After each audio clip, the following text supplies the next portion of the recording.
Good day everyone, I'm Hannah Kate Sinavida from BSN 1Y0-24A, and today I'm going to perform is post-mortem care, and we have three purposes for this. First is to care of the body after death.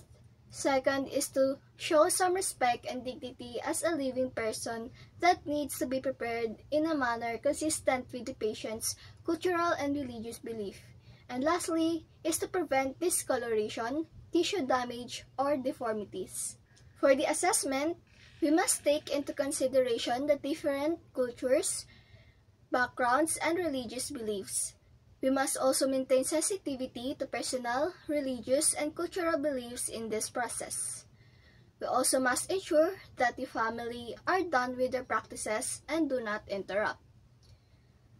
And lastly is we also have to determine if the medical practitioner requested for an autopsy, and we also must validate the status of the request for organ or tissue donation. Next is for the planning.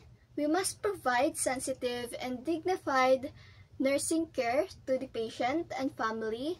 Ask if the family wishes to participate in the preparation of the body, and also offer to make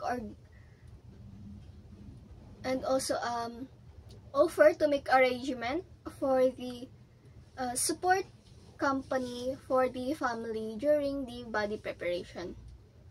So for the planning, we also have to plan the equipments. For the equipments, we have the gloves, mask, washcloths, bath towels, bed linens, hospital gown, clean wash basin, shroud kit with name tags, documentation forms, and scissors. To perform post-mortem care, first is put a sign outside of the door in the hallway. Make sure to be done first. Close the door and pull the curtain to respect privacy. Next is prepare the water for the bed bath and perform hand hygiene, don gloves, gown, mask, and eye protection. Next is raise the bed up and flatten it out. Remove all sheets, blankets, and gown from the patient. Remove any drains and tubes such as IVs and Foley catheters and medical equipment.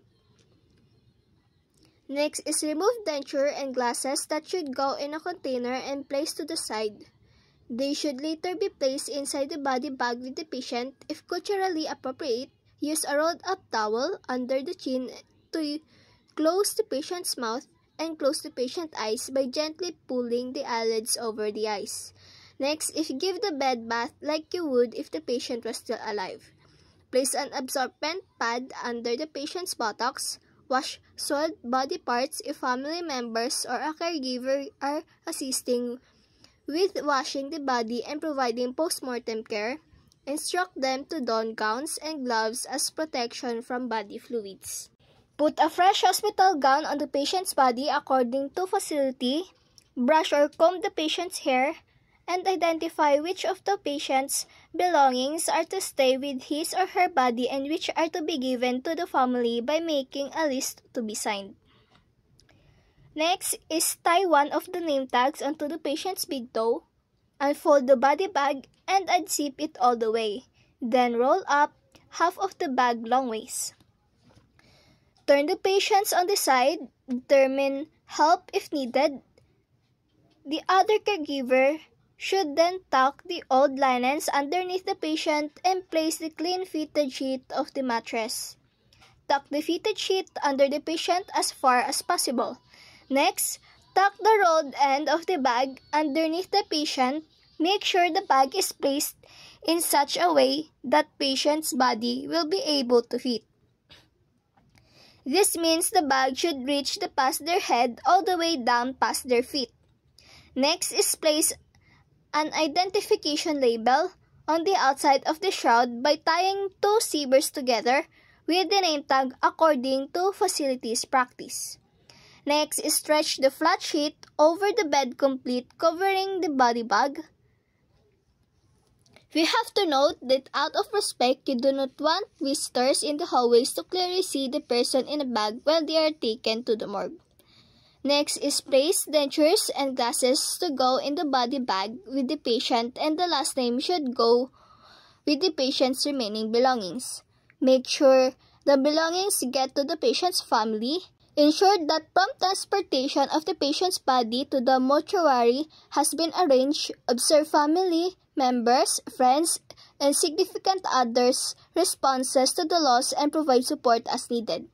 Discard used supplies appropriately, remove PPE, and perform hand hygiene. And lastly, document the procedures in the patient's record, such as special preparation of the body, medical tubes, devices or lines left in or on the body, and personal articles left on and secured to the body, and personal items given to family with description, date, time, and to whom be given, and location of body identification tags, and so forth.